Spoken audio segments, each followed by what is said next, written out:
afternoon, everybody.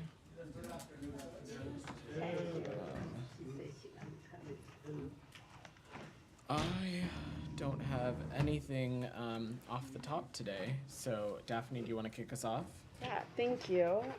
So Algeria has proposed a draft UN Security Council resolution that demands a ceasefire in the Gaza Strip, the release of all hostages held by Hamas, and essentially orders Israel to immediately halt its military offensive in Rafa. What's the U.S. stance on this resolution, and have you been engaging with Algeria on negotiations on it? So we are aware of the draft resolution that's been circulated by Algeria and have provided feedback. We're certainly not going to negotiate on the ins and outs of this in public, but I will just note that it is imbalanced and it fails to note a simple fact, which is that Hamas is to blame for this conflict, and the fighting in Rafah could end tomorrow if Hamas agreed to a deal for a ceasefire and the release of hostages. It's important that the United Nations not erase Hamas's role from this conflict or ignore its repeated violations of international law. But beyond that, I'm just not going to get ahead of the process. Would you veto it as it stands now? That would be me getting ahead of the process, which is what I said I was just not going to do. Okay, and then the United Nations said on Wednesday that the amount of humanitarian aid entering the enclave has dropped by 2/3 since Israel began its military operation in the southern Rafah region this month. What is the U.S. doing about this? Sorry, I didn't hear that. Entering the what? The amount of humanitarian aid entering Gaza. Got has it. dropped by Right. Sorry, I 2/3. didn't hear that. I just wanted to make sure. So, look, we have urged Israel to allow increased assistance into Gaza through as many points as possible and to ensure the safe and secure distribution of aid throughout the region. We've also called for consistent access through Rafa and Kerem Shalom crossings to prevent harms to civilians reliant on aid, and we're continuing to work with partners in Israel and Egypt to do everything we can to ensure as many of those crossings as possible are as open and can serve as conduits for additional humanitarian aid. And then just one more on Gaza, if I may. Yeah. Stacey Gilbert, a State Department employee of more than 20 years, said she resigned after the administration released the NSM report this month, which she said was wrong. She said a draft of the report had said clearly that Israel was blocking humanitarian assistance, but that subject matter experts were removed and it was edited at a higher level before being published with the conclusion that Israel was not blocking assistance. What was the reason for the change to this conclusion, and do you have any comment on this? So first, let me just say I'm not going to comment on personnel issues, but we have been clear that we welcome diverse points of view and believe it makes us a stronger department, and it makes and leads to a stronger policy-making process. The Secretary and department leadership will continue to seek out a wide range of views because we think it improves our policy-making process. As I said, we continue to press the government of Israel to avoid harming civilians and urgently expand humanitarian access to and inside Gaza. And this includes the provision of life-saving assistance, allowing fuel entry, and ensuring the safe freedom of movement for humanitarian workers. What I can say on the National Security Memorandum 20 and the process, and we spoke a little bit to this about when the report was released, is that this was a joint State Department, Defense Department report. It reflected input from across the interagency, including the intelligence community, including our embassies and consulates in the relevant countries that are laid out in the NSM, as well as input from NGOs and nonprofits. Relevant State Department bureaus, including, of course, the Bureau of Near East Affairs, as well as the Bureau of Population, Refugees, and Migration, provided input. And I will also just say is that we stand by the National Security Memorandum 20 report. We are not an administration or a department that twists the facts, and allegations that we have are unfounded. But this is, as any report and as any process that is undertaken in a policymaking process, these processes are deliberative and they involve inputs from people at a variety of seniority and expert levels. Thank you. I have a few other questions on other things, but Okay, great. Shannon, go ahead. Further on the assistance to Gaza, Yep. with the DoD's temporary pier out of commission, has the U.S. engaged with Israel to try to get some of that assistance that's presumably sitting in Cyprus to come in through the port of Ashdod and then land We're routes? looking at what other options might be available. So first, let me just say the pier part of the overall broader maritime corridor has proven to be crucial in delivering supplies, and we expect that the repair and the re-anchoring of this pier to happen as swiftly as possible. I know my colleagues at the Department of Defense are working around the clock, as is others across the interagency, to get that to happen.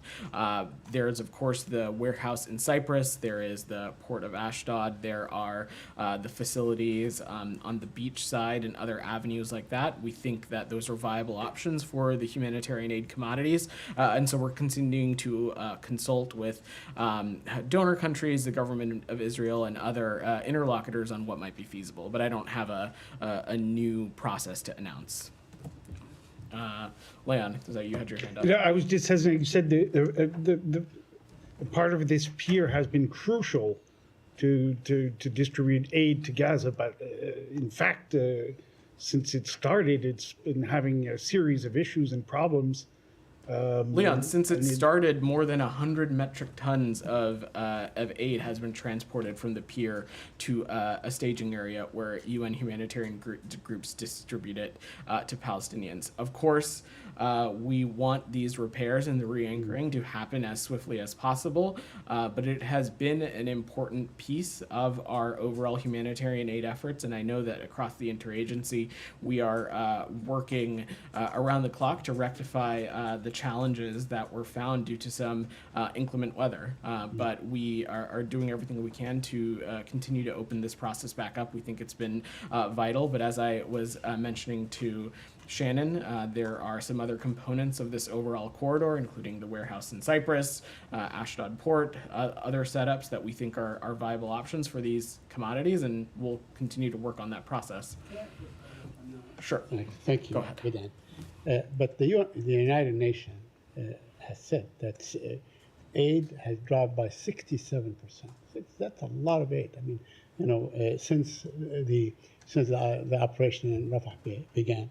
Doesn't that tell you that these, I'm sorry to call it this way, but Band-Aid kind of solutions, like the pier and so on, they have no long-term effect. They're subject to all kinds of weather or, mishap or whatever it is. And the only way are really the, land crossings. Isn't that the case now? Isn't that the proof? As I said when answering Leon's question, when the pier was anchored and functioning, it allowed the provision of 1,000 metric tons of humanitarian aid.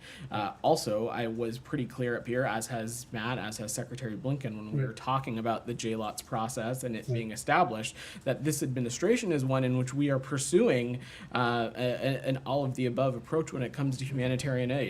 At no point since the onset of this conflict have we tried to make the case that a maritime corridor or a pier establishment of a pier system was meant to replace or supersede land route crossings, and that's why we continue to work around the clock to make sure that those land crossings are open as swiftly as possible as well. Right. I mean, you guys said time and again that it's not an alternative to land crossing. Correct. But that continues to be the case. Why not? Then why not bring to bear whatever abilities you have, whatever pressure you have on the Israelis to allow more aid to go through the crossings, the land crossings, or your Egyptians, your Egyptian allies, or whatever. I mean, whatever land crossing there is available. We are or can be continuing to available. engage exactly in that kind of diplomacy to turn on and to open as many crossings as we can, and we'll continue to pursue that. And do you feel that we can see the reopening or the resumption of aid through these crossings anytime soon? Do you have a Said, it's important to note that aid is flowing among the crossings that exist.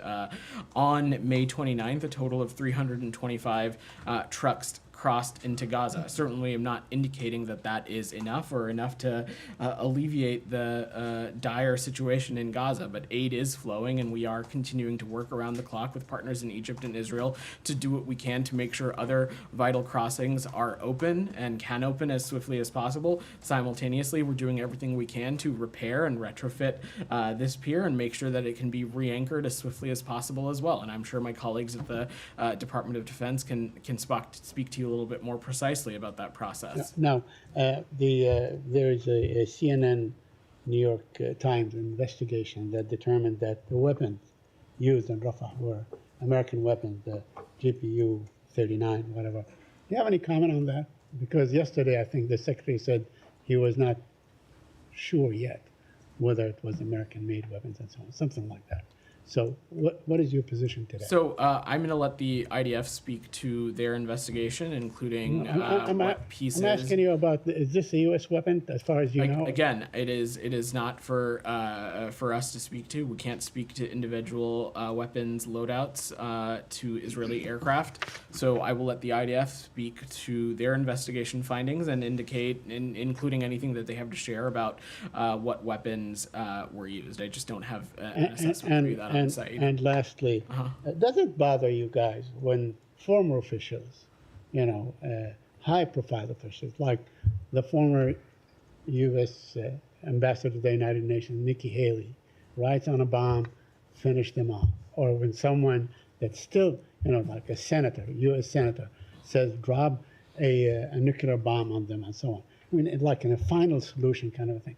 Does that really bother you? Do you feel disgust? Do you feel that, maybe you ought to issue a statement? If somebody said this about any other group of people and so on, I think you would probably be disgusted. You would say, this is terrible, this is awful. What is your position on what they say? Said, Ambassador Haley is a private citizen, and what we're focused on is the diplomacy and the task at hand. We're focused on doing everything we can to get this conflict to end, to secure a ceasefire that is coupled with the release of hostages, a ceasefire that can be coupled with an additional influx of humanitarian aid, one that ensures Palestinians in Gaza are protected, have their humanitarian needs met, a ceasefire that will help identify a vision for the post-conflict of Gaza, a Gaza that can no longer be a springboard of terrorism, and a Gaza where Palestinians and in a separate state, Israelis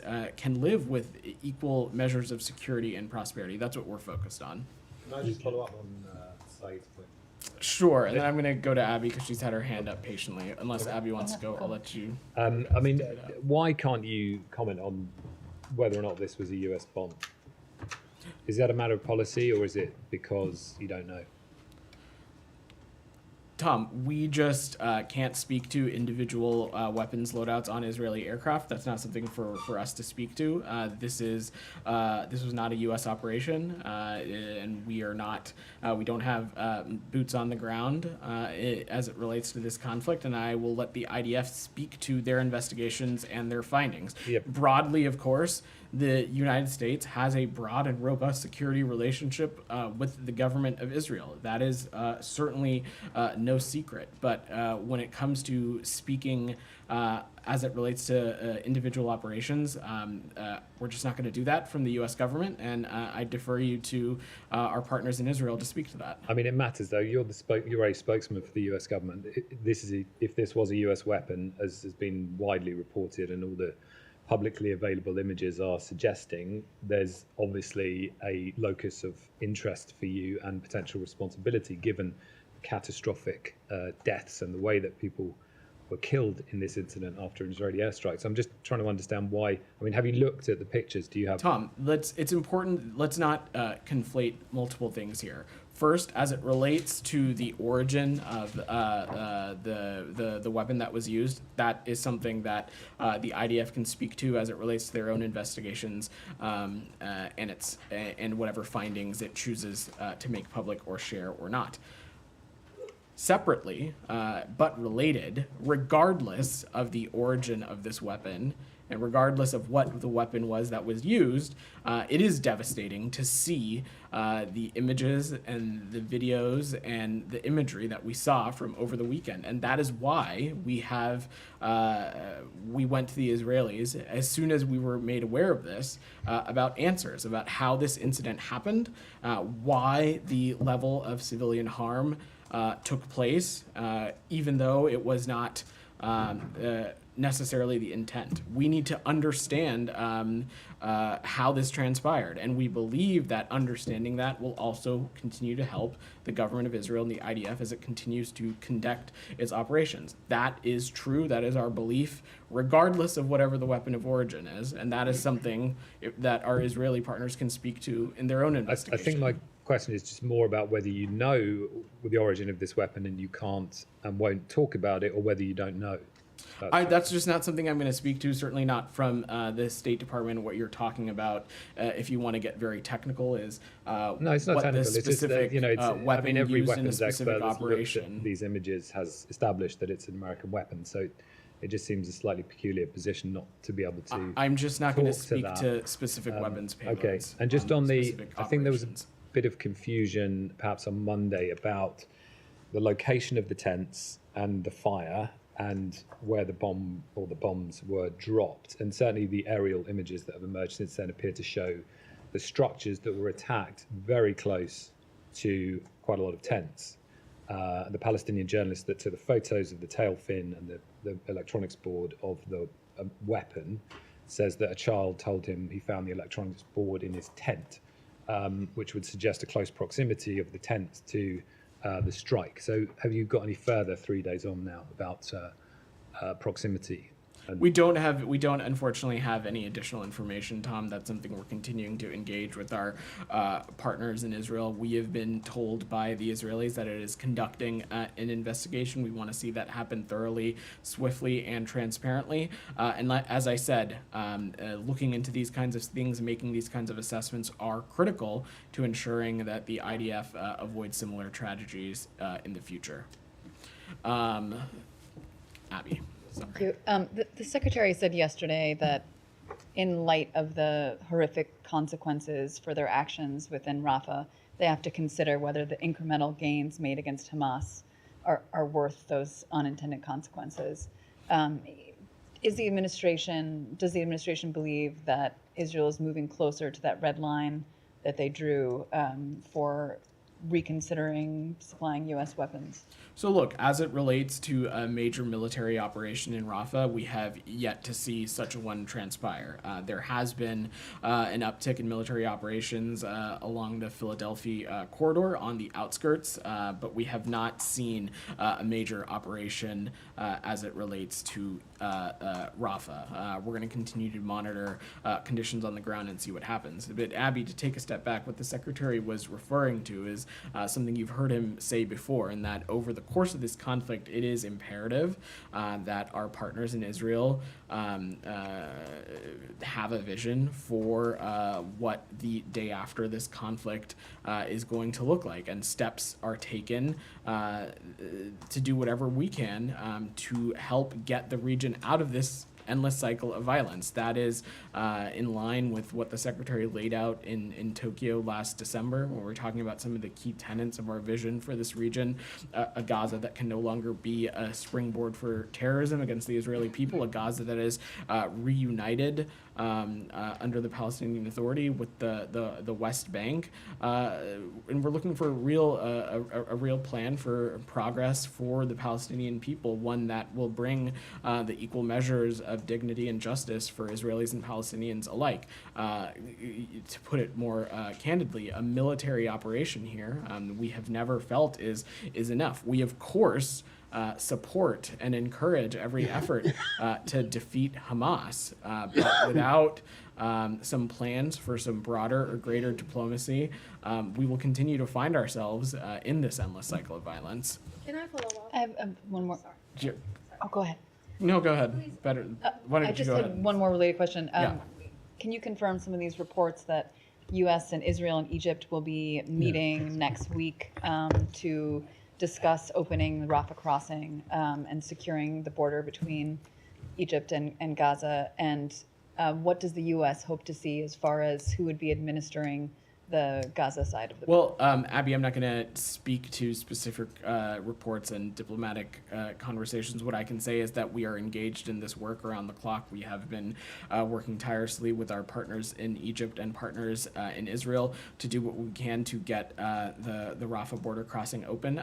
I'm not going to preview or hypothesize on logistically or technically what that can look like. We will let this process play out. Rabia. Thank you, Vedant. On the wording you use on Rafa, you say it's not a major operation. But I mean, 54 people have been killed in Gaza over the past 24 hours. Nearly 1 million people have already fled Rafa over the past 3 weeks as Israeli strikes continue. We have seen Israeli tanks in Rafa, although you deny. Are these acceptable for you? I mean, is there a line, where is the line, the limit for you to say, okay, this is enough and this cannot continue anymore? I'm just not going to preview or try to pinpoint a hypothetical like that, Rabia. The truth of the facts on the ground is that we have yet to see a major military operation into Rafah. As I said, we have seen an uptick in military operations at the border in the Philadelphia corridor and in the outskirts, but we have not seen a major operation into Gaza. We are into Rafah. I'm sorry. We will continue to monitor conditions, and we will continue to see what happens. What would be a major operation? I mean, what would...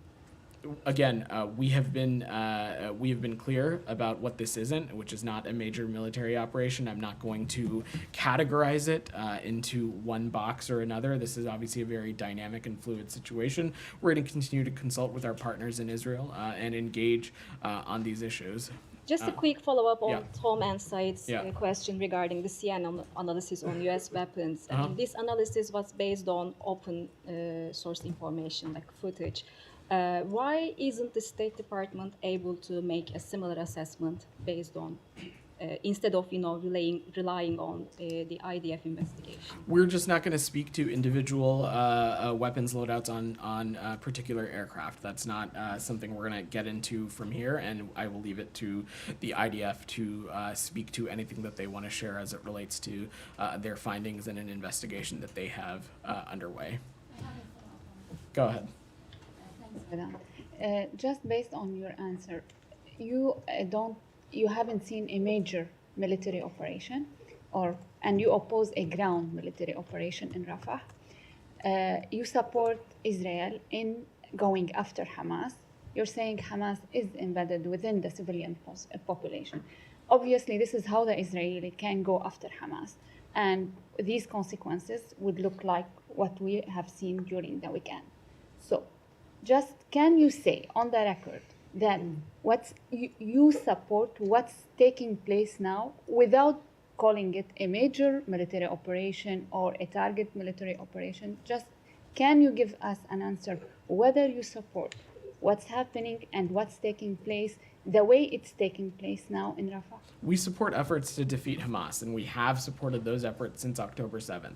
Of course, at every measure, we have continued to stress the moral and strategic imperative to make sure that these military operations are conducted in a way that minimize civilian casualties. Obviously, just based on the imagery, the events of this past weekend failed to meet that mark. That being said, we do continue to support efforts to take out Hamas terrorists, which our partners in the IDF indicated that they did over the course of the operation this past weekend. So again, we support efforts to take out Hamas. We, of course, also will continue to stress that they need to be conducted in ways that do not impede humanitarian aid access, that do not put undue risk at civilians, Palestinian civilians within Gaza. One more question, if I may. Regarding the tension, nobody can deny that there's a tension growing between the Israeli and the Egyptians.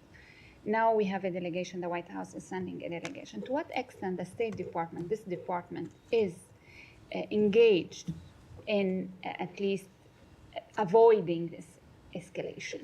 So one of the first things that we talked about in the immediate aftermath of the horrific October 7th terrorist attacks was a necessity to ensure that all regional parties had a responsibility to make sure that this conflict didn't spread and that tensions didn't rise unnecessarily.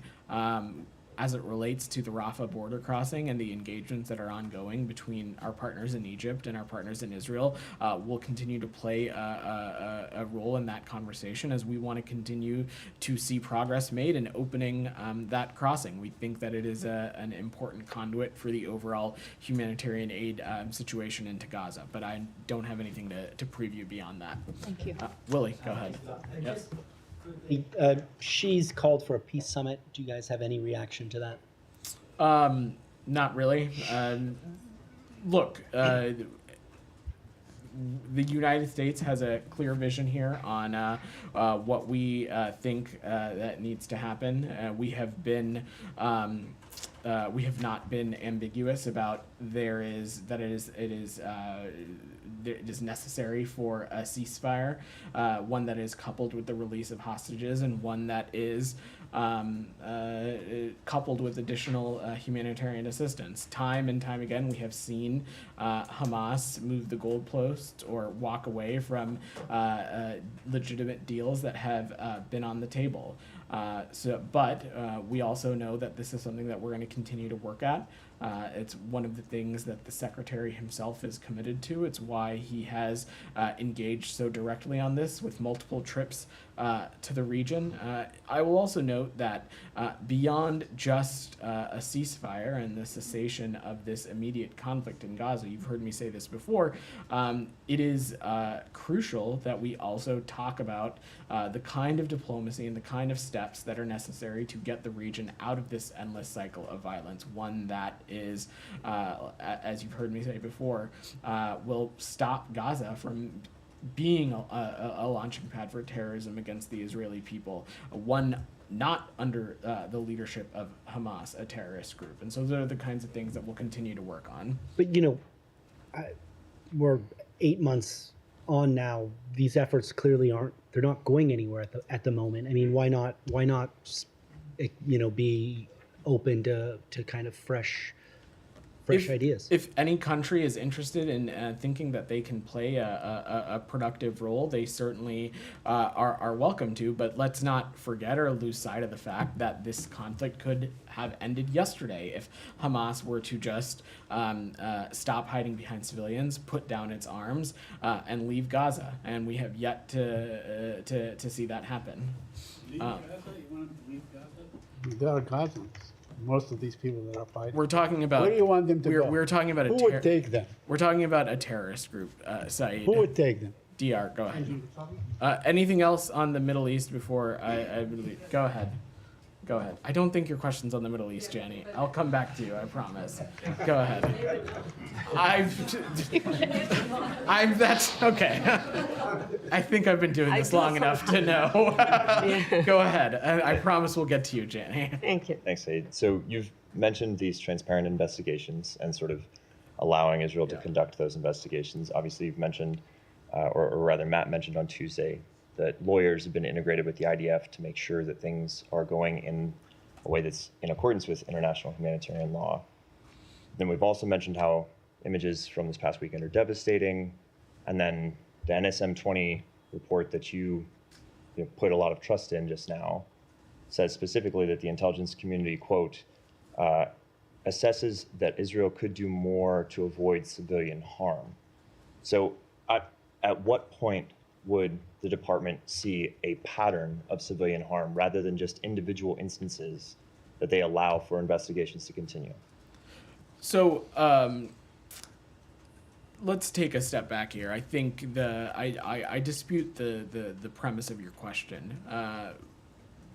There has not been any indication over the course of this conflict any kind of intentional targeting or harm of civilians. What we are talking about is a primary belligerent, Hamas, that has a clear track record of co-locating itself among civilians and civilian infrastructure. And so that has created an incredibly complicated and complex warfare scenario in Gaza right now. That does not, however, minimize the strategic and moral imperative that our partners in Israel have to ensure that when they conduct military operations, that risk and casualties to civilians are minimized as significantly as possible. And over the course of this past weekend, the images and the videos that we've seen have been incredibly heartbreaking. And we are trying to get as many answers as we can as to what transpired and how this incident unfolded and how this incident failed to meet even our Israeli partners' own stated goals of wanting to minimize civilian casualties as often as they can. I mean, go ahead in the back. Thanks very much. Yeah. A couple of questions. First of all, you say that there are ongoing diplomatic moves to try and get more aid into Gaza. The US has been talking since November about getting more aid into Gaza. So is the fact that there isn't more aid getting into Gaza a failure of US diplomacy, or is it just empty rhetoric? Over the course of this conflict, it is because of U.S. engagement that we have continued to push the ball forward on humanitarian aid. No one has ever stood up here and tried to make the case that the humanitarian aid that we're seeing has been sufficient, enough, or a silver bullet to address the dire consequences that the Palestinian civilians are facing in Gaza right now. But it is because of American diplomacy and American engagement, specifically by this president and this Secretary of State, that we have continued to see progress on humanitarian aid. No one across this administration has ever made the case that it is enough. I'm not saying that today, but it is because of American engagement that we are seeing some small steps in the right direction, and we will continue to press our partners in Israel when we have seen things that do not meet the mark. As I was answering Saeed's question earlier, or it might have been Tom's, we saw more than 300 trucks enter Gaza on May 29th. I'm not at all saying that that is enough, but that is aid flowing into Gaza, and we are continuing to work around the clock to do what we can to make sure that this pier and the overall maritime corridor can be re-anchored to Gaza as swiftly as possible. Simultaneously, we continue to have warehouses in Cyprus and other components of the maritime corridor that can be used for humanitarian aid commodities, and we are looking into what might be feasible in those aspects as well. And if I can, follow up to Saeed's question, if Nikki Haley's comments are made by a private citizen and therefore don't require any comment from you, why did this administration criticize people who spoke out in favor of those in Palestine demanding a ceasefire and were quite vocal? What's the difference? When did we do that? Well, do you want to talk about the number of times that they were described as anti-Semitic? Even any time there was a pro-Palestinian protest, it seemed to be that the administration was quite happy. you are conflating 6 different things, and your question is a little bit not on the level. Let's talk about the facts here. Protests, whether they be on college campuses or elsewhere, they inherently are not anti-Semitic. There have been, of course, over the course of these protests, been imagery, there have been chants, there have been slogans, there have been signage that has been anti-Semitic. Also, what we are talking about in those circumstances is protesters who, in some instances, have broken the law. Taking over buildings, occupying certain areas within specific municipalities, those are not expressions of free speech. That is illegal in some places. So these are two different things, and I really don't appreciate you conflating. Well, one more point on this. The fact is, you have said that a lot of the things said by the likes of Nikki Haley and others are simply rhetoric. Yet when you call for the destruction and annihilation of people, that's against international law. Why is that not being condemned from the platform? That is not the kind of rhetoric that we certainly support from this administration, and it's not ones that we've been using. But Ambassador Haley is a private citizen. She doesn't speak for the United States. It's against she doesn't speak law. for the United States. She doesn't speak for this administration. Go ahead. Thanks, Saeed. I'm sorry. Thanks, Vedant. Sorry. Saeed can come up here if you like. If you guys want a daily press briefing from Saeed, My help, I'll do my help. I think I'm okay. Yeah. How much of the Indo-Pacific priorities have been affected by the wars in Ukraine and Gaza? Security analysts say leaving Taiwan, Japan, and the Philippines to deal with China's gray zone tactics may lead to failed deterrence. Do you agree with that assessment? We don't at all. Let me just be very clear about this. We have not taken our eye off the ball when it comes to our efforts and our focus on the Indo-Pacific and the Asia region broadly. Let's not forget that in the past year alone, you have seen this president convene a historic trilateral summit at Camp David between Japan and the Republic of Korea. You saw him hold a historic summit in Woodside, California, with the president of the People's Republic of China. Secretary Blinken himself, in the past 12 months, has been to China twice, as have other members of this administration. You saw this administration hold a historic trilateral summit between our Japanese partners and our partners in the Philippines. So when it comes to our commitment to a free and open Indo-Pacific, we continue to put points on the board, and that's something we're going to remain focused on. And now a perfect segue to Jani. Well, Thank you so much. I'll come back to you. Go ahead. Thank you so much about the North Korean balloons about North Korea distributed about 260 garbage balloons across South Korea. They are also attacking GPS radio waves and have launched about 10 ballistic missiles into the East Sea.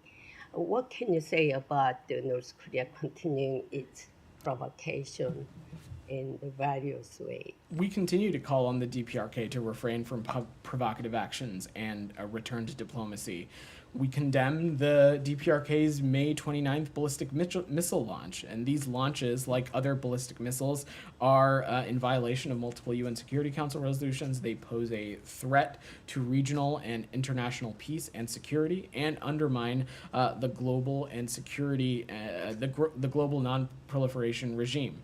We'll continue to consult closely with the Republic of Korea, Japan, and other allies and partners on how to best engage with the DPRK. How does the United States view China's failure to play its role despite North Korea's continued provocations? Well, you've heard me say this before, Jani. We continue to believe that there are countries who have a relationship with the DPRK and have influence with the DPRK that have a responsibility to rein in and influence some of the malign and bad behavior that we are seeing, especially a country like the People's Republic of China, which sits on the UN Security Council. When we're talking about launches that are in violation of certain UN Security Council resolutions, it's of course incredibly concerning. Michelle. Yeah, two questions. Vedant. Sorry. On the same topic too. Go ahead. You condemned the ballistic missile launch, but you didn't say anything about the balloons with the fecal matter in them. Do you have any comment on that? Nick, any kind of aerial object, certainly we would find destabilizing and provocative, and we continue to consult closely with the Republic of Korea and Japan against these kinds of malign and destabilizing behaviors. Yeah, Michelle. Two questions. One, do you have any reaction to Russia Foreign Minister's statement that Russia will react to the deployment of any U.S. missiles in the Indo-Pacific region? So I've seen those reports, Michelle, and let me just say that the U.S. does not assess returning nuclear weapons to the Indo-Pacific as necessary at this time, and the U.S. has no plans to forward deploy nuclear weapons to the Korean Peninsula. But let's not forget that it is the Russian Federation that time and time again, dating back to the early days of its aggression into Ukraine, that it has recklessly participated in nuclear saber rattling, talking about the use and deployment of nuclear weapons, and going as so far as to withdraw from New START. So I think it's important to have some context here. And another one on the region. To what extent the U.S. Aid Administrator Samantha Power reflects the views of the administration when she said that the conditions in Gaza are worse now than ever before.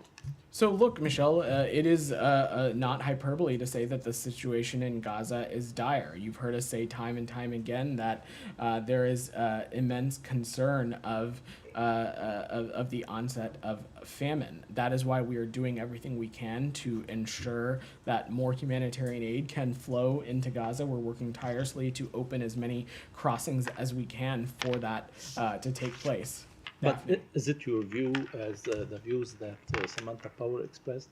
I'm not gonna. I don't have any reaction to her specific comments, but you've heard us say this before. The situation in Gaza is dire. It is incredibly concerning, and that is why all appropriate interlocutors need to do everything they can to get more additional humanitarian aid into Gaza.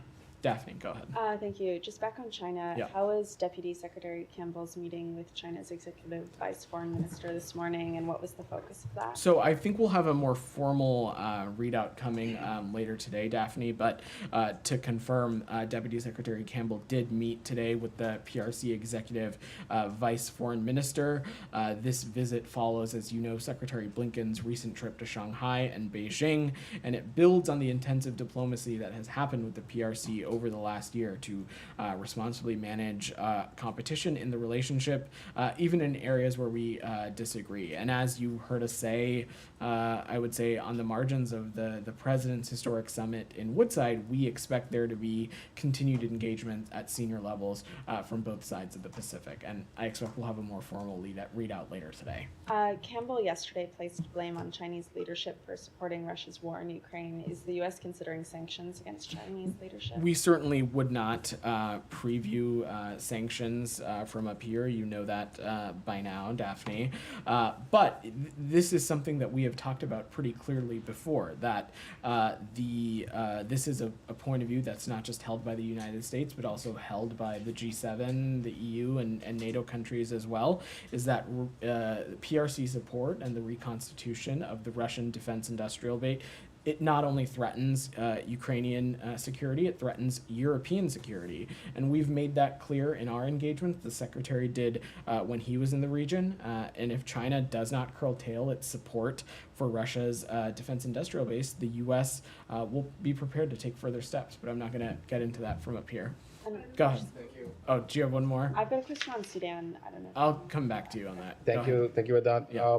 Couple of days ago, hundreds of protesters in Pakistan's Punjab province attacked a Christian community over blasphemy charges.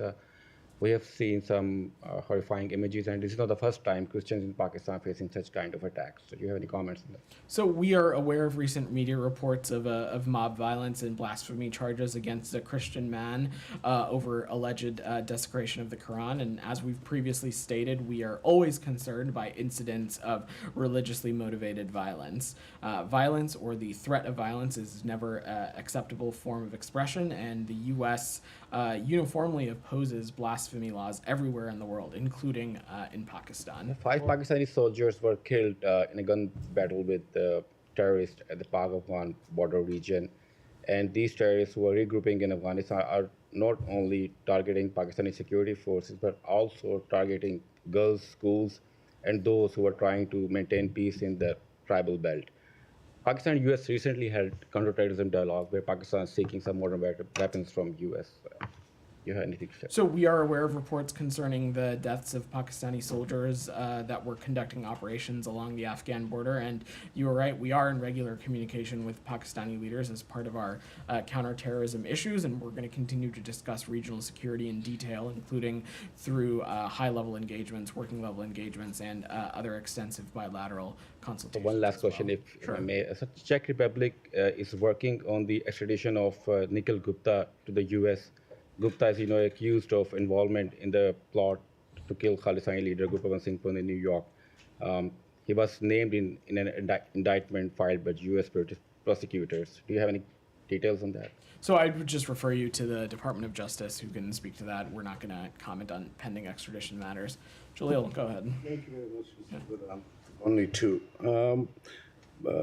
Matt Miller had called milestone to this Chief Minister of Punjab. She just introduced these laws which are condemned by the International Federation of Journalists and almost every single media Union in Pakistan.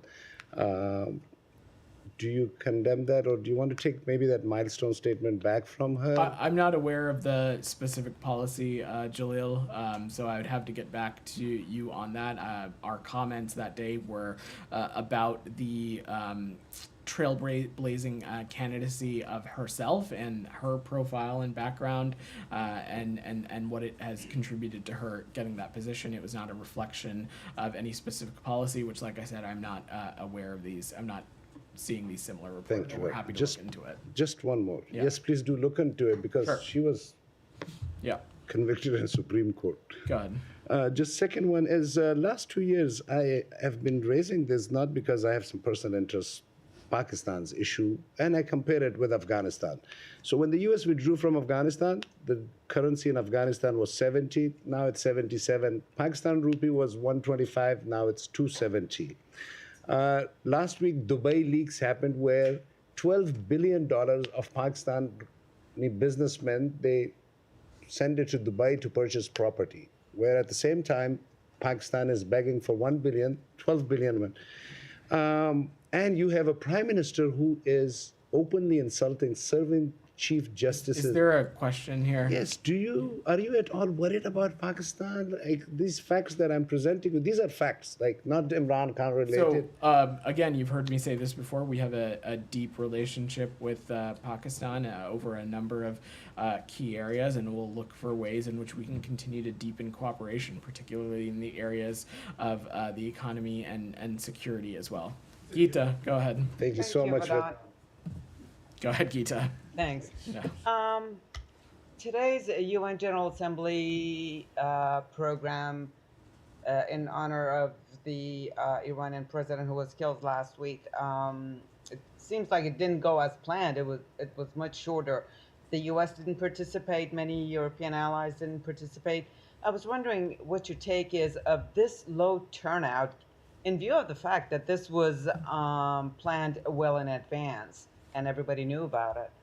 I imagine that the low turnout is a reflection of the Islamic Republic's standing in the world and its track record as the largest exporter of terrorism and its continued role in provocative and malign and destabilizing activities, not just in its immediate region, but also more broadly as well. Last week, a mosque in Maryland, right here in the suburbs of D.C., held a ceremony for Raisi. A group of Iranian dissidents went there to protest. An Iranian individual who is clearly a supporter of the Islamic Republic, showed a throat cut gesture to the organizer of that protest. Was wondering, now the individual who was threatened has taken this to court. The court is going to be dealing with it, but I was wondering if you have any comments on that. So I think it goes without saying that threatening anybody on U.S. soil is intolerable and something that we have taken very seriously throughout this administration. And we will continue to work across the government to respond to any threats on U.S. soil. Representatives of authoritarian regimes cannot openly threaten or attack citizens without facing consequences. And citizens and civil society groups here in the United States are protected in their rights of expression and their rights of free speech without facing any consequences. Nick, go ahead. Haiti. Anything else on Iran? Yeah, go ahead, Abby. Germany and other EU countries have been pushing for the larger EU to designate the IRGC as a terrorist organization. What is the U.S. position on this? Are you urging your European partners to take this step? Well, let me just say unequivocally that the IRGC is a menace to the world. We absolutely support efforts to designate the IRGC a terrorist organization, and we support those efforts worldwide. As you know, this is something that the United States has done already, designating the IRGC, and it is a terrible purveyor of terrorism that we believe affects the entire world. One more. Sure. It's been 18 months since a resolution was passed at the IAEA against Iran for their failure to comply with their investigation into their undeclared nuclear sites. Given the rapid development of their program since then, is the U.S. in support of pursuing another resolution against Iran for their failure to comply? And if not, why not? We're continuing to remain tightly coordinated on this with our E3 partners. No decisions have been taken with respects to any particular upcoming Board of Governors meetings, but I will just say is that we, the United States, are actively increasing pressure on Iran through a combination of sanctions, deterrence, and international isolation. We'll continue to pursue those lines of efforts also. DR, go ahead, and then Nick, I'll come to you and we can try and wrap up. Two questions, one on the KRG and the other one Uh-huh. on Rojava. As you were closely engaged with the Kurdish political parties and also with the KRG about the election, recently the Iraqi High Commission, Electoral Commission requested the Kurdistan Region President to reschedule the election to September 5th. How do you view this request, and how do you view the IKR election overall? So we understand that the High Commission requires a delay in order to implement some recent changes to the allotment of seats in the Iraqi Kurdistan Parliament, and we urge the parties to reach an agreement quickly to schedule free, fair, and transparent elections as soon as feasible. And secondly, the question on election, but this time on Rojava. The Autonomous Administration of North-East Syria, Rojava, they are going to have an election on June 11th.